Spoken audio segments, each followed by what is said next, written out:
اپنے کئی غلط نظریات پر محکم کیا. انہوں نے کہا یہ تو ہے ہی جاہل ہے, ان کو تو اپنی مسلم شریف کا نہیں پتا, ویسے ہمارے سے کر رہے ہیں. جس طرح ہمارے اسٹوڈنٹس دیوبند, بریلوی, اہل حدیث اور شیعہ کے علماء کو بھی جاہل سمجھ رہے ہوتے ہیں, کیونکہ انہوں نے تو میری ویڈیوز دیکھی ہیں, انہوں نے تو پتا ہوتا ہے یار اس کو کیا پتا, یہ بیچارہ اپنے کبھی کنویں سے باہر نہیں نکلا کہ اسے کیا پتا کہ کیا ہوگا.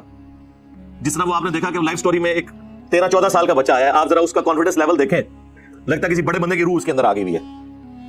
وہ کہتا ہے وہ ایک عالم دین کے ساتھ میرا مناظرہ ہو گیا, چھوٹے سے بچہ, پگڑی سے کالی باندھی ہوئی ہے, اور کہتا ہے وہی جو انہوں نے سوال رٹے ہوئے, اچھا بتاؤ ایک ایکسیڈنٹ ہوا ہوا ہے ایک بندے کا اور وہ تڑپ رہا ہے اور نماز بھی نکل رہی ہے, تو پہلے تم اس بندے کو بچاؤ گے یا نماز پڑھو گے؟ وہ کہتا ہے مجھے اس کا جواب پتا تھا کہ انفی کا جواب دیتے ہیں, لیکن میں نے کہا میں جواب ایسا دوں کہ اس کو ایک بار لگ پتا جائے. تو وہ کہتا ہے میں نے اس کو کہا کہ میں اسے تسلی سے بچاؤں گا, ہاسپٹل لے کے جاؤں گا, بعد میں نمازیں جمع کر کے پڑھوں گا, کیونکہ یہ بھی سنت ہے, آیا نا اور تو دار تھلے وہ بچے تو کہنے کے نمازیں جمع کروں گا. اب آگے کس کی ضرورت ہے جو کہیں نمازیں تو جمع نہیں ہو سکتی, وہ کھول کے سامنے رکھ دے گا. اب یہ بہانہ بھی ختم ہو گیا کہ قرآن میں تو اللہ تعالیٰ نے فرمایا کہ نماز مقررہ وقت پہ پڑھنا فرض ہے, تو قرآن میں تو سرکار پھر 3 اوقات ہیں, تو پھر 3 اوقات میں نماز پڑھنی چاہیے. نہیں, حدیث میں 5 اوقات آئے ہیں, اس کی مزید ایکسپلینیشن, تو سرکار صرف اتنی تو ایکسپلینیشن, اس کی آگے بھی ایکسپلینیشن آئی ہوئی ہے, بغیر خوف کے, بغیر بارش کے, بغیر سفر کے بھی نمازیں جمع ہو سکتی ہیں, اور سفر میں تو ویسے ہی سنت ہے, اس کے اندر امپلائڈ ہے. تو یہ ساری کی ساری باتیں جو کر رہے ہوتے ہیں سطحی نالج کے طور پہ, میں آپ کو وثوق سے کہتا ہوں آپ ہماری گفتگو سنیں, ہم اپنی گفتگو میں مخالفین کے بھی سارے دلائل ایمانداری سے خود بیان کرتے ہیں, اور پھر یہ بھی بتاتے ہیں کہ انہوں نے ڈنڈی کہاں ماری یا ان کے بڑوں نے کون سی ڈنڈی مار کے ان کے سر کے اوپر ایک ڈنڈا رکھا ہوا ہے جس کی وجہ سے قرآن و سنت نہیں مان رہے.